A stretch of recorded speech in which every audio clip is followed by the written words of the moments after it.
Esselamu Aleyküm ve Rahmetullah. Euzu billahi mineşşeytanirracim. Bismillahirrahmanirrahim. Rabbi şrah li sadri ve yessir li emri vahlul ukdeten min lisani yefkahu kavli ve ceal li veziran min ehli Harun ahi üştüd bihi ezri ve eşriku fi emri. Kay nusebbihake kethira ve nezkurake kethira. İnneke kunte bina basira. Allahümme allimna ma yenfa'una ve enfa'na bima allamtena ve zidna ilma ve erinel hakka hakkan verzukna ittiba'ah ve erinel batıla batılan verzukna ijtinabah ve sallallahu ala Muhammedin ve ala alihi ve ashabihi ve etbahi ve sellem. Rabbena gfir lena verhamna ve ente hayrul rahimin. Amin. Velhamdülillahi Rabbil alemin. Amin. Ramadan mübarek to all of you. Inshallah, you will enjoy your prayers, your engagement with the Quran, and your fasting, inshallah, in this blessed month, inshallah. And I think you are ready to say something. Yeah, I'm ready to start. So I'm going to very, very briefly summarize last week's beginning of the discussion of the sixth flesh. Yep. And it basically starts by saying, and I'll quote, the pre-eternal inscribers raising to life in the spring and summer at least 300,000 species of plants and animals with complete distinction and differentiation in total order is a stamp of divine unity. And we said that the stamp of divine unity is his signature. And the fact that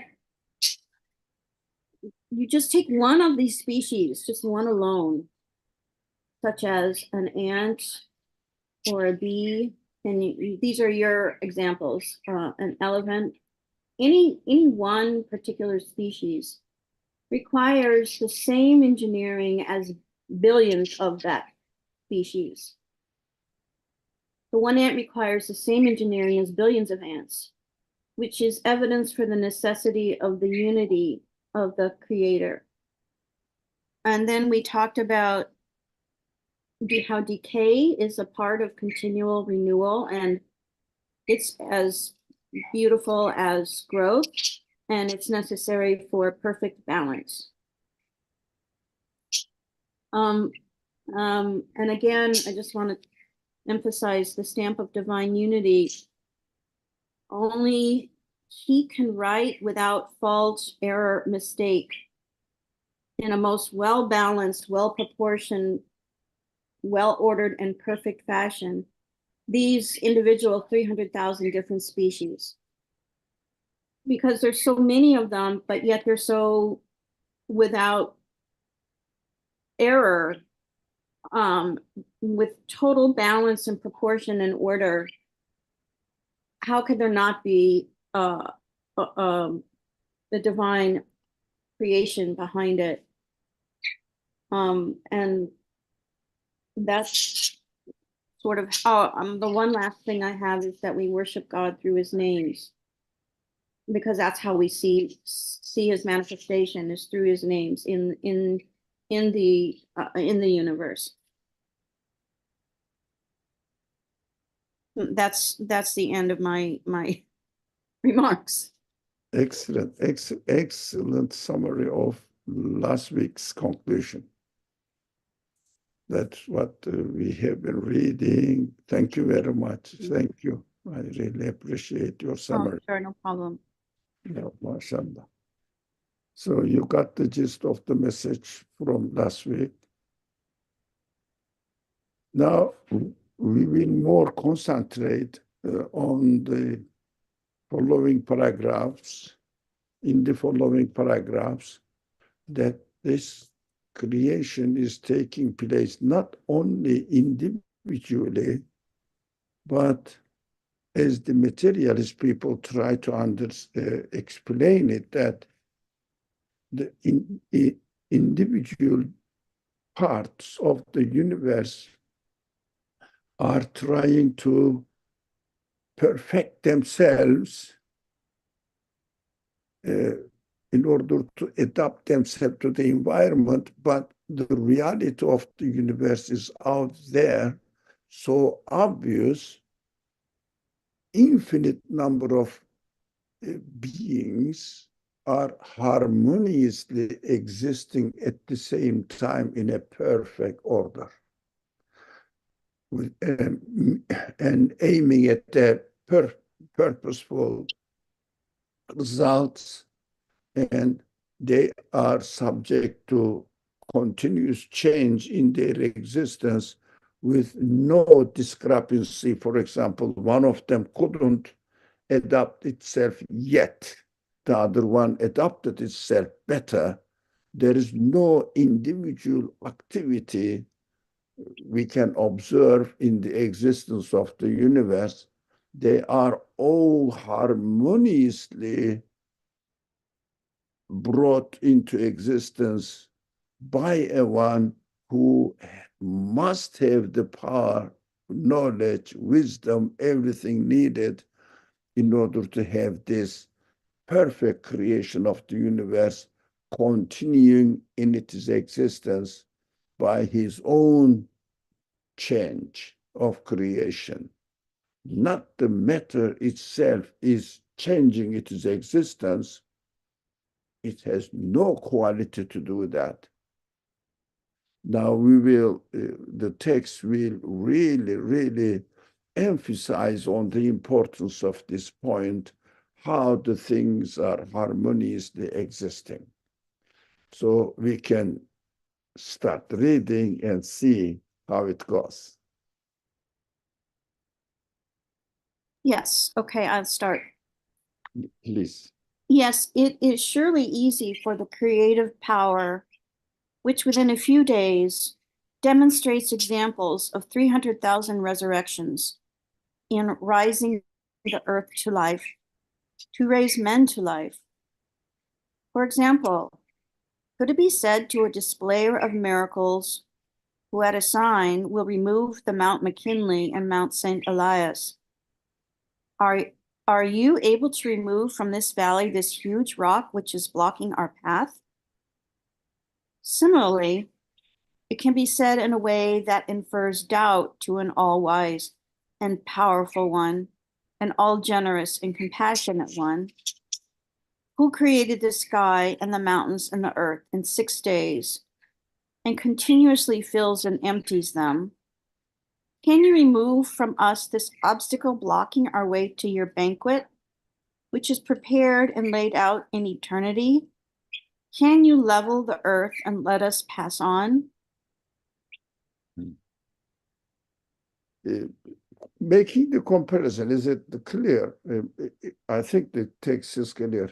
Making the comparison between what is going on in the universe and also human expectations, that I don't want to disappear from existence, and I want to have an experience of the manifestations of this absolute being, not like in a world as we see it, that it is hidden, but everything must be clearly exposed, so that I will make sure that everything is directly created by this absolute being.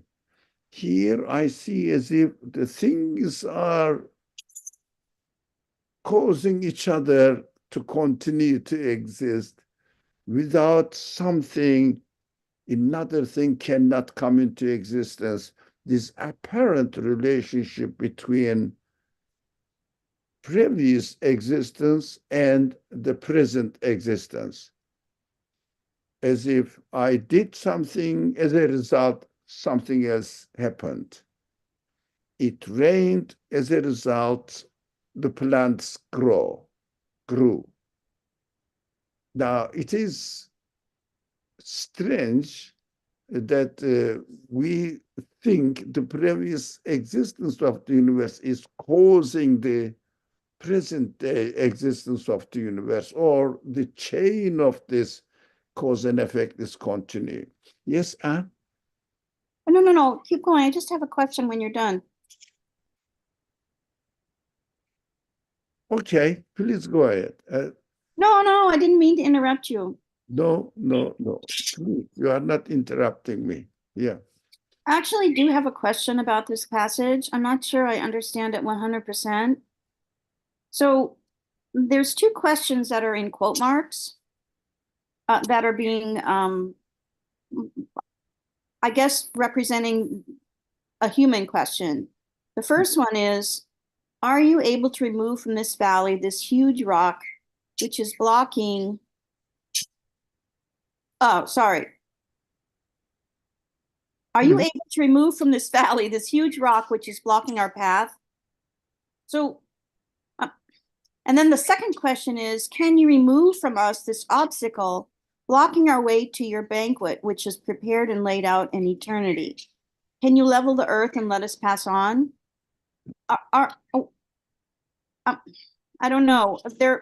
Are they rhetorical questions? Like, of course, the all merciful can move this huge rock.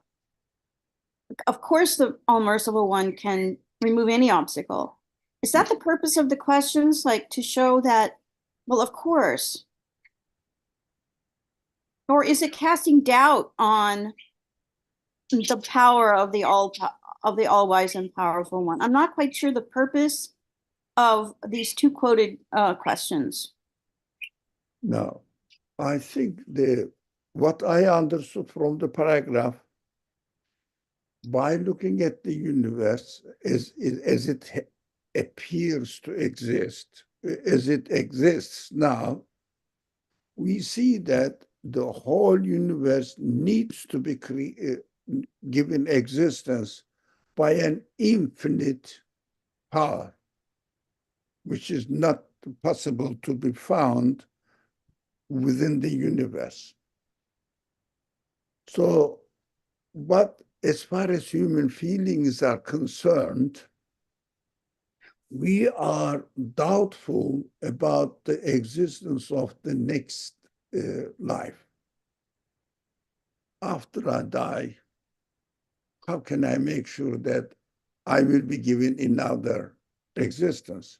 So rather than accepting that all-powerful one can do it, but the purpose of the paragraph is to give us, to provide us with a satisfactory reasoning, saying that the one who is doing all what we have been doing, the one, whoever he is, all what we have been seeing in the universe, for example, creating the mountains, the stars, this one, whoever he is, must be able to recreate my body. Is it not logical? So what do you think that the one who created the whole universe, who he is, then this one must be able to create me again, so that I will be facing my creator, or experiencing a new life where I can see direct manifestation, direct creation of the new world. It means new creation. Now, yes, it is direct creation, but it appears to be previous existence is changing itself into a new existence. Just it appears to be. But I need a creation. There should be no such appearance. Just I want to see when I want something, it should happen as I want, because I believe that I believed in the word. I confirmed in the word that everything is directly created by an absolutely powerful one. So since he is absolutely powerful one, I understood, I confirmed, I agreed with it, I lived accordingly. Then in the hereafter, I will see his absolute power manifesting without this apparent cause and effect relationship. So the author is giving the reasoning why we should conclude that the one who created me, the one who created the universe, can create me, recreate me in a new world where there should be no obscure appearance of cause and effect relationship, direct manifestation of his power. So if one understands that the universe needs to have a creator who must have absolute power, then this one must be able to create the next creation, as he promised in the Quran, as we read it last week. This verse here. It doesn't exclude what you said, but the paragraph gives the reasoning. How can I make sure that I will be resurrected? So think about your existence now, existence of everything now. You will understand that the one who is the source of existence of this universe must be able to do a new creation in order to satisfy your expectations. I mean, what you said is correct, but only the reasoning is given to us here.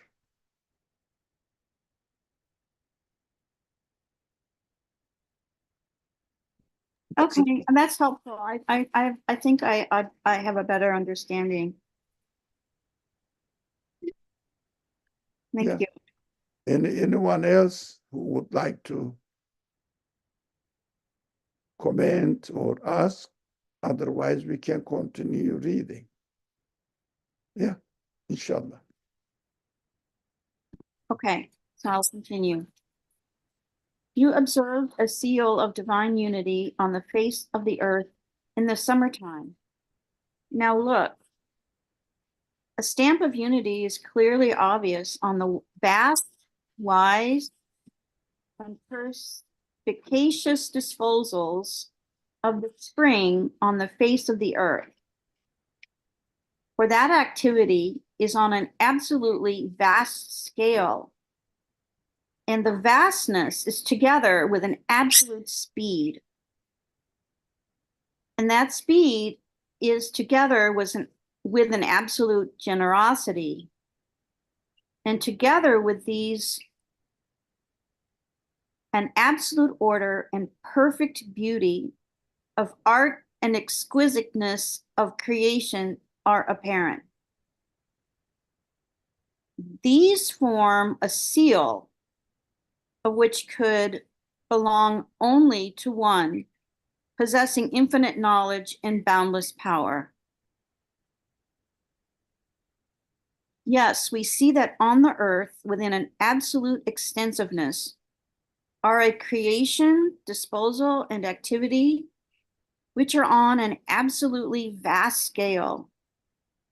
And these are occurring within that vast scope with absolute speed. And together with that speed and vast scope, an absolute munificence is apparent in the multiplication of individual beings. And together, hold on one second. Oh, here we go. And together with that munificence, vast scope and speed, and absolute ease is apparent.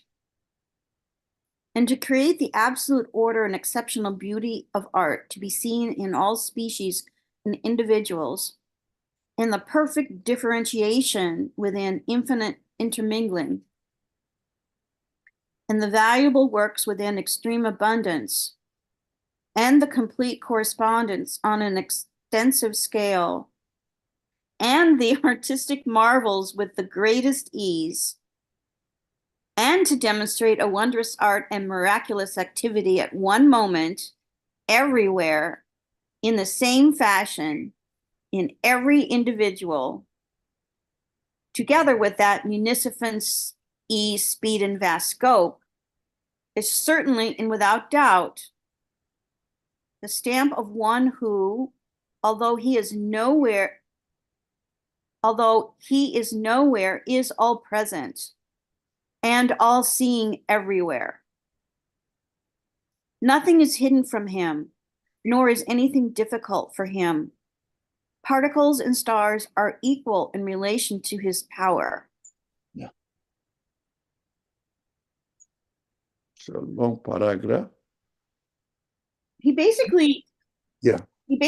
just wants to make sure we understand about the scale and the speed and the order and the beauty could only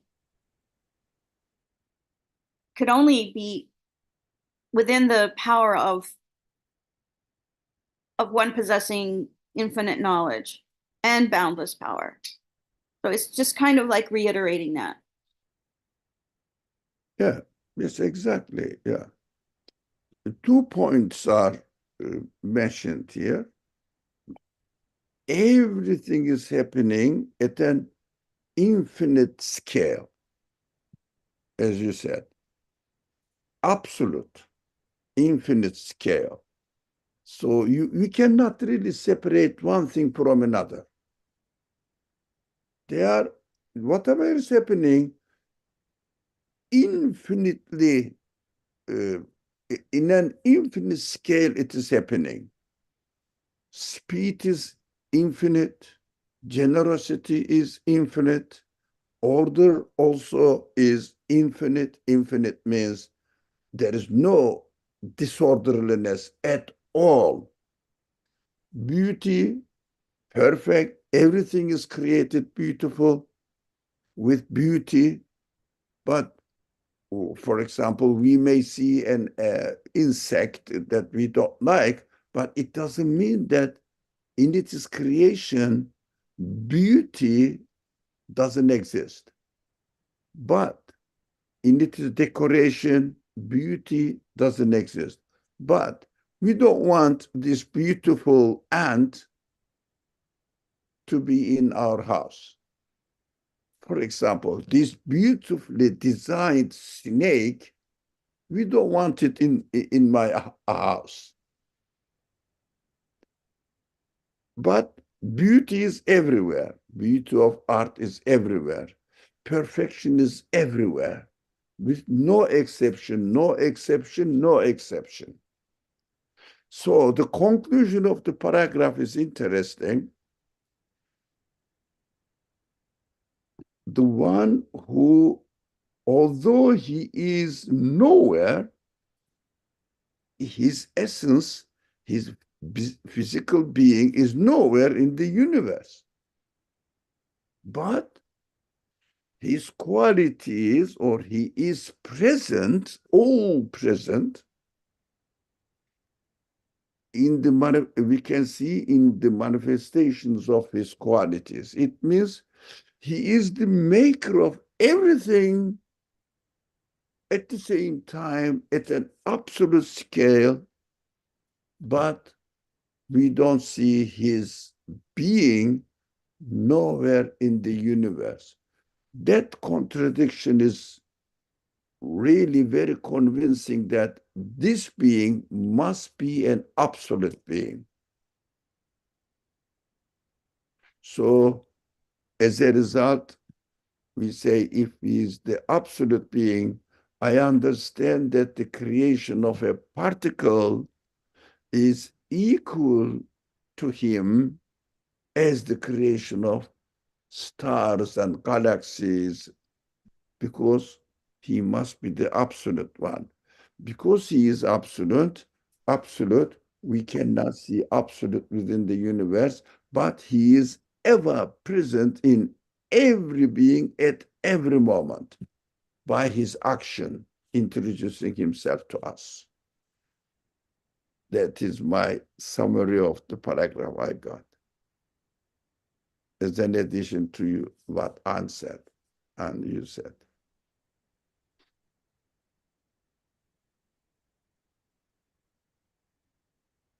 Any more comment? Any concerns? Questions?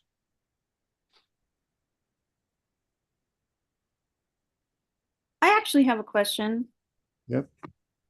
It has to do with the translation. Yeah. Because I mean it was originally written in Turkish, Yes. correct? Yes. Right. I noticed the length of the sentences are extremely long.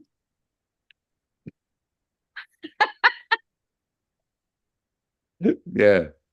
It's a challenge to read because it's easy to get lost. Yep. I'm just wondering, is that a reflection of the Turkish language, or is that a reflection of the translator? Yeah. Now, this is the first translation of the original book into English. Mm-hmm. Your concern is absolutely meaningful. And the intention of the translator was to keep the original form Mm. of the book. She's a British lady, convert to Islam, like yourself. So she loved the book. She realized the truthfulness of Islam and the Quran by studying this man. She Hmm. decided to devote her life to, if you like, pay back to his work for him by translating his work into English, because she knew many languages, including Turkish. Many, I think 6 or 7 languages. Oh, So all these classical European languages, Latin, Greek, as far as wow. I know, Arabic, Persian, Turkish, German. Uh, I don't know about, as far as I know her, about her knowledge of French, but she knew this kind of, I think once she said 7 languages. She is talented in this matter. Anyway, also she is coming from a kind of aristocratic family life that she has received private education from the very beginning. That's why she uses very heavy language, because of this Latin and Greek origin, knowledge of hers. So, anyways, she kept the original. Now there are many attempts, not only one or two. Another person, again, who benefited a lot from the writings of this author, he is also a retired professor now. He is also trying to translate, uh, make the language easy as you expect it to have it, uh, but partial translations, partial. piece by piece, piece by piece. So far, we don't have any translation which is easy to read from the first volume to the not. I mean, there are other books that have not been translated in the English yet, but as far as the translator of this text that we are reading, they are not complete. So we have no a complete series of the studies prepared or translations prepared with these people, just fragments, small pieces, one section, two sections, and this kind of fragments. That is why we prefer this one, because we follow it. Thank you. That answers my question. Yeah, inshallah, it answers. So we, those people who keep reading his writings, they get used to it. Inshallah, we will get used to it as in the course of time. Should I continue? Yeah, if there is no other comment or concerns, questions, otherwise we can continue. Yeah. For example, in a garden of that all-glorious and compassionate one's munificence, I counted the bunches hanging from a grapevine of the thickness of 2 fingers, which I saw to be like one little pip among the bunches of his miracles. There were 155. I counted the grapes in one bunch. There were around 120. I thought, if this vine was a tap from which flowed honeyed water, and it produced water continuously, it would only just be enough for the bunches, which in the face of this heat suckle those hundreds of little pumps of the syrup of mercy.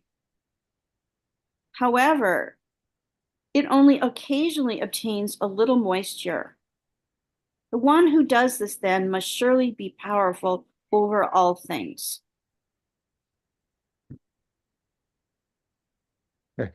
This funny man counted the grapes on a branch of grapevine. Okay, curious. What is it saying? This cannot be arranged by nature or by something. Nature, I don't know. The nature means nothing really. Just a concept, human construct concept. Otherwise, the creation is out there. So they call creation nature, and but refer that it happened naturally by itself. That is a heinous language they invented. Anyways, so when we see that the causes are arranging, if someone sees that causes are arranging, the matter arranging itself, it is impossible to explain how is it happening. But arrange it by the compassionate creator of the universe, absolute being, then he can arrange everything as he wills. And everything becomes easy for him to give existence. He doesn't have to make an effort to do something which we don't see any sign in the creation that he is trying to make it as perfect. No. So swiftly, everything is coming into existence with no hesitation of lack of anything, lack of power, lack of knowledge, or neglecting some things in the creation. No sign of anything. Perfect. Everything is perfectly, harmoniously working with each other. We understand and conclude comfortably that this universe must have a creator who must be a powerful, and also creating everything, giving everything freely, must be a compassionate one, manifesting himself to conscious beings that he loves us and gives everything, provides everything freely to us, expects just to be thankful, respectful to him, so that we will present our human needs to him. So I really love it. I really love it. This reality, he gave us a limitless number of senses, all of which needs perfect satisfaction. I don't want to be in trouble at all. That feeling is given to me by him. I don't want to, I just want to enjoy as I want. Everybody is struggling for a pleasant life. Everything must be as I want. I shouldn't be suffering from the lack of anything at all. These senses are all given to us by the one who created me. I didn't know them. That is how I am created. And in this creation, none of them get satisfaction. This is a beautiful reality, very, very important reality of creation, very important. Why has he given all these qualities to me, all these feelings to me? Although this huge universe is created by him in such a way that's so amazing, but my expectations are not fully satisfied.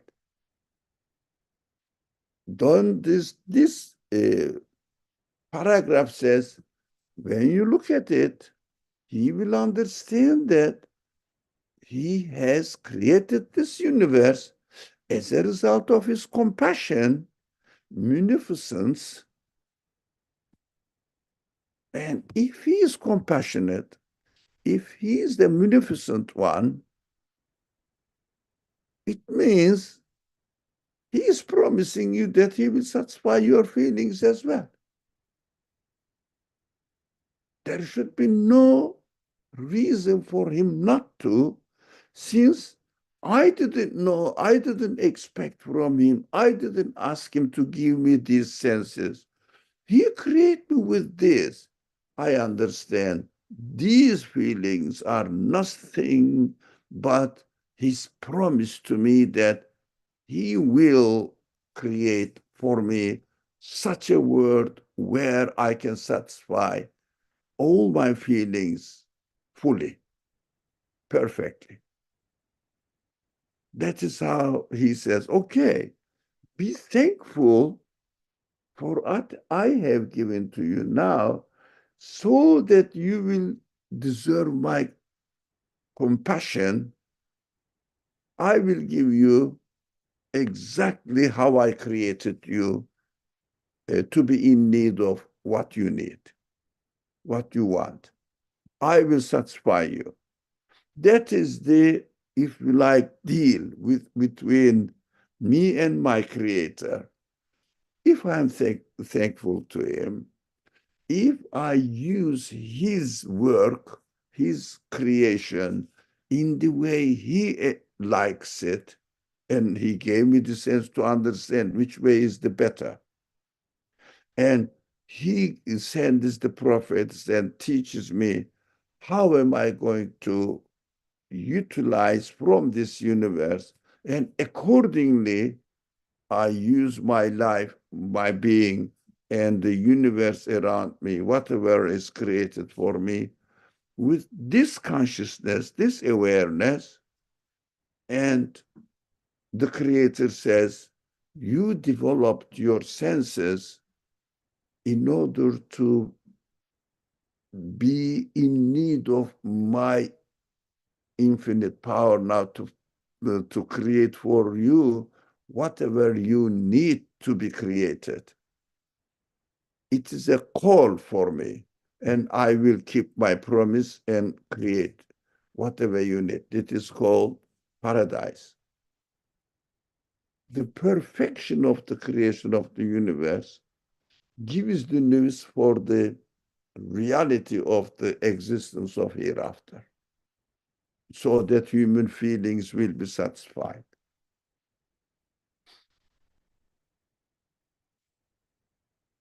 Yes, any word?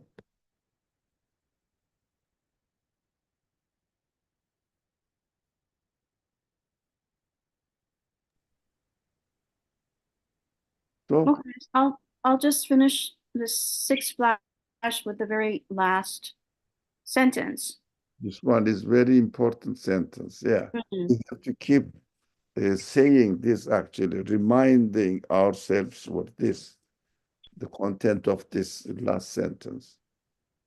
Glory be to him at whose art minds are bewildered. Yeah, the Arabic version is سبحان من تحير في صنعه العقول. Yeah. So the minds are bewildered. Impossible to explain it in an easy way. No, it means by itself. It is impossible. Only the miraculous creation I am observing, and this creation must be realized by a one who deserves to be glorified, who deserves to be glorified, a conscious being, not the matter itself. So the contrast between either there is an absolute creator who is a conscious being, or every matter, every particle in the world must uh, must be the source of existence of itself, and the qualities to communicate with the rest of the whole universe and work together without fighting, without causing any problem. It is this contradiction between an absolute creator and every being must adjust itself with the harmony of the rest of every being in the universe. It's impossible, logically impossible. So it is so obvious when we say, I believe in the creator, my heart must be fully satisfied. Yes, it must be so. I wanted to make a comment about the use of the word bewildered. Yeah. It's an interesting, I guess, translation. Because in English, bewildered means to be puzzled or confused. Mm. But in this context, I don't think it means that. It means to be so um overcome, or Admirable. you can't even begin to comprehend Yeah. the all these things, all this art. It's incomprehensible. Yeah. Yeah. Yeah. Exactly. That's much better. Hmm. Whose art uh, is found by human mind as incomprehensible. Mhm. Wonderful. Yeah. Thank you. Thank you. This bewildered confusion, like Yeah. It usually means puzzled or confused, like you can't figure something out. Mhm. But I think it means more that plus more in this case, in the case of the translation. I don't know what the Arabic word is or what it means. So the Arabic word is the bewilderment is tahayyur. It means hayra. Hayra. The original word is with ha ya ra. Ayara. No, let me see how it is translated in English in the dictionary.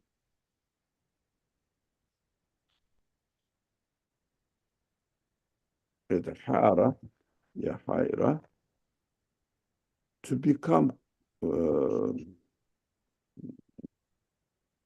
yeah, as you said, really, to become or be helpless. Oh Help yeah, helpless. That's really good. to to describe it. But there are other meanings also, like become confused. Tahayyur, tafa'al. Let me see this one. To become confused, to become dismayed, startled, yeah, perplexed, baffled. The law of this waiver, certainly, beyne, tahayyur, I see. But there must be a better word for it. It's possible there's no real English equivalent. Maybe. Can you suggest any better word for it? Uh,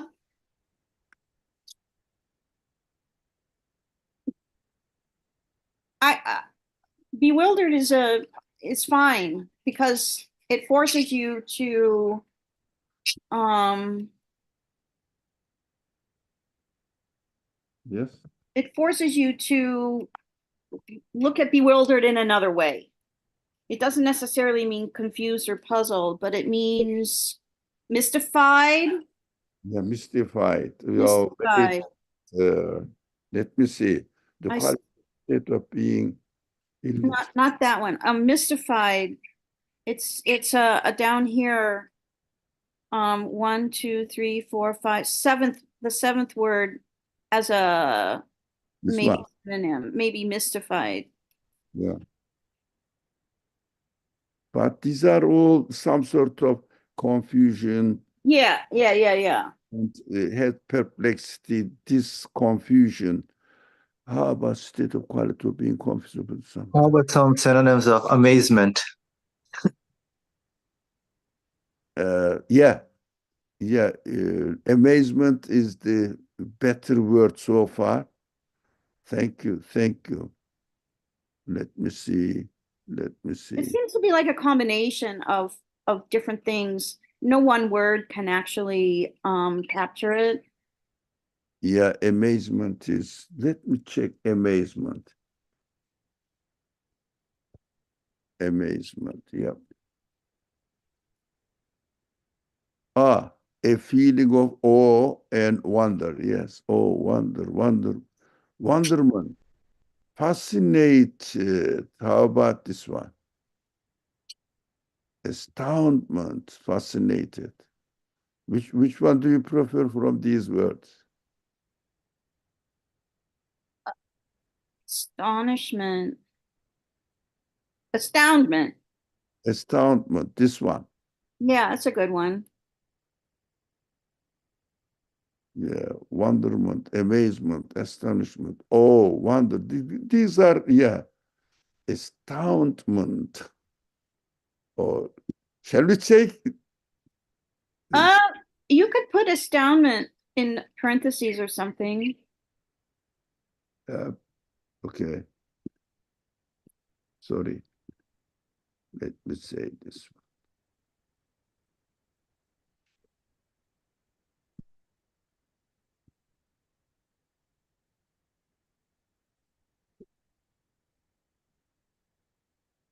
Oh, didn't give me. Come on.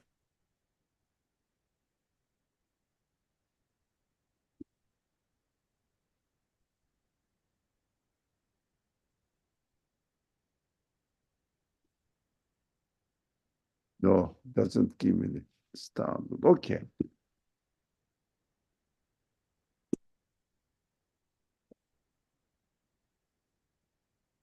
Ah, because I cannot write it.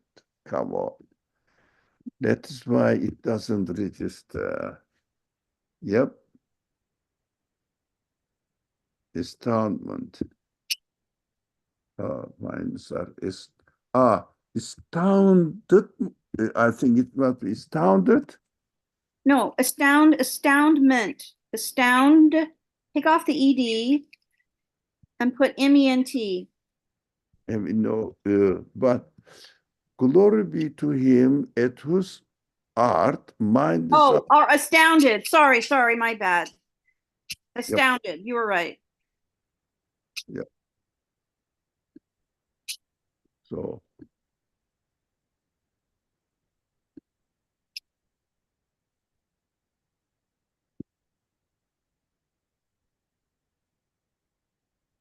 Yep. Astounded. Okay. All right. Inshallah. But we have some time. Shall we start seventh flash? Yeah. Okay. Okay. Look, with little difficulty, you can see the seals of the single eternally besought one on the page of the earth. So raise your head, open your eyes, and look too at the great book of the universe. You will see that on it as a whole is a stamp of unity. You will see that on it as a whole, a stamp of unity is read out, which is as clear as it is big. For like the components of a factory or members of a palace or town, these beings support one another, stretch out their hands to assist one another, and answer the needs and requests of one another, saying, "Here I am, at your service." Assisting one another, they work together in order. Joining efforts, they serve animate beings. Cooperating and targeting a single goal, they obey an all-wise disposer. They conform to a rule of mutual assistance, which is enforced from the sun and moon, night and day, and winter and summer, to plants coming to the assistance of hungry and needy animals, and animals hastening to the assistance of weak, noble men, and even nutritious substances flying to assist delicate, weak infants and fruits, and particles of food passing to the assistance of the cells of the body. They show to anyone who is not altogether blind that they are acting through the strength of a single, most generous nurturer, and at the command of a single, most wise disposer. Yep. Now, any comment on the paragraph?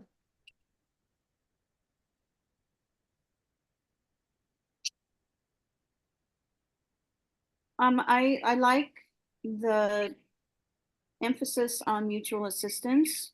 Yep.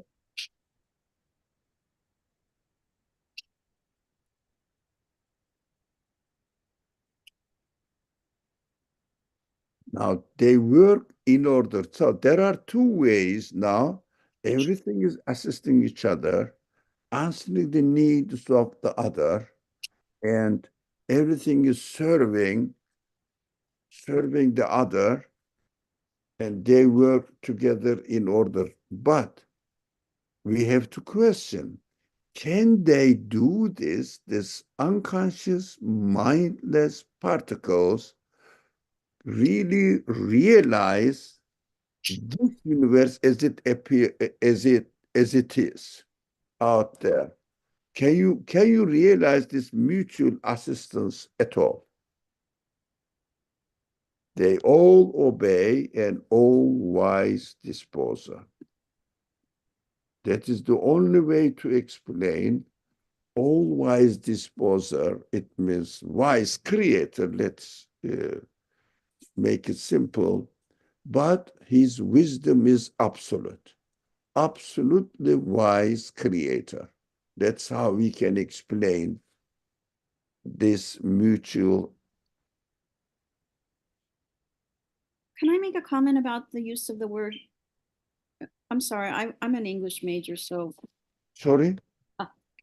I wanted to make a comment about the use of the word disposer, and I said I'm an English major, so I pay a lot of attention to words. Yeah. I like the term disposer. To me, it conveys something a little bit different than creator. I like the term disposer because it means to put it, someone who disposes things, I think, puts things in order in a way that is in perfect harmony. So I just wanted to comment that I like the use of the word disposer. Does the disposer has also the meaning of provider? Mm. No or yes? Well, it can. It's not necessarily. No, it's not necessary. Okay. Who disposes everything? It means everything is under his will.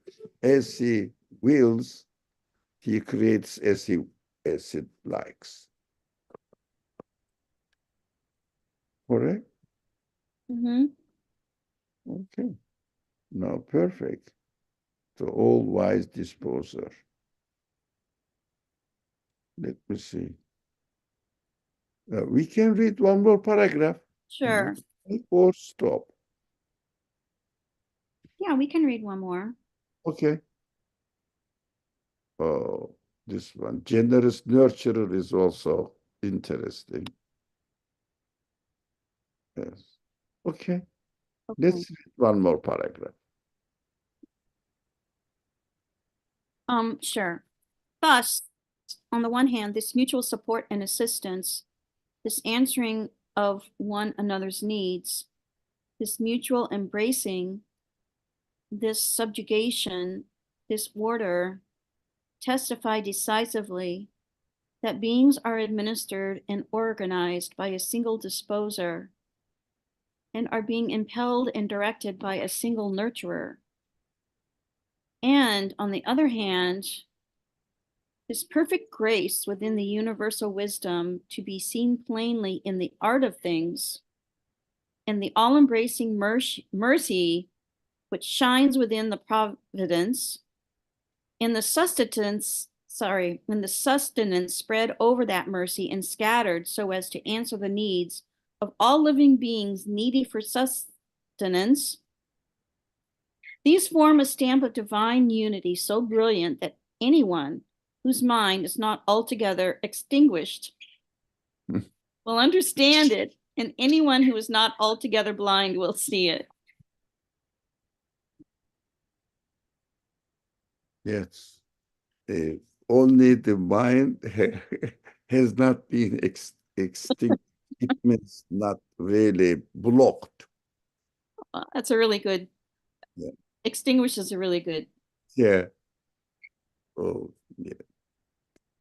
Divine unity is everywhere. Yeah, especially through the mutual support and assistance. we are sure that everything is administered and organized by a single disposer, single nurturer.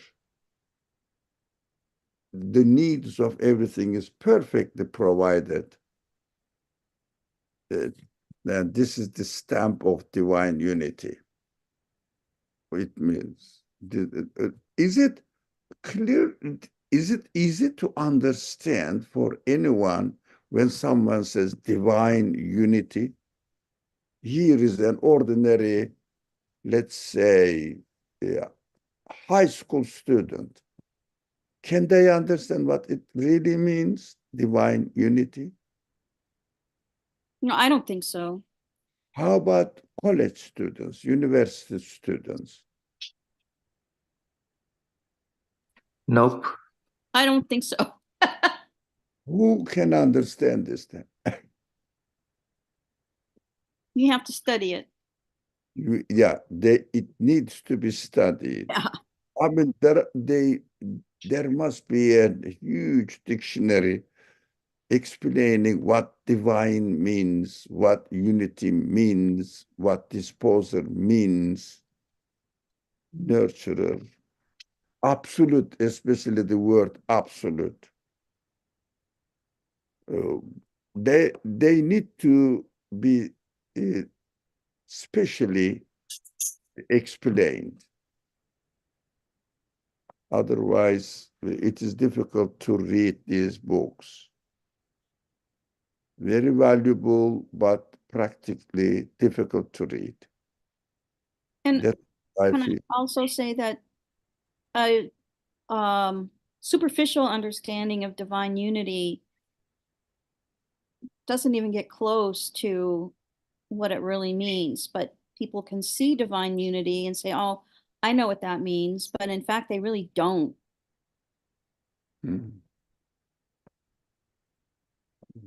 Unfortunately. Yeah, because it needs the explanation what really divine means. Okay. Inshallah, we will try to understand this ourselves and benefit from it and feel confident in our belief in ghaib, in the Creator who is not seen in the world, but obvious his presence everywhere. That is how the reality seems to be contradictory. So I can see his work everywhere. I don't see him nowhere, in anywhere. It's interesting. Okay, thank you. Thank you. Any more comments or questions? All right. I think we can stop here, shall we? Yeah. Okay. Before I forget, please don't go. I will stop the streaming, and then we will discuss one point, inshallah. But don't go, inshallah. Bismillahirrahmanirrahim. Subhaneke la ilma lana illa ma 'allamtana. Inneke entel alimul hakim. Wa akhiru da'wahum elhamdülillahi Rabb.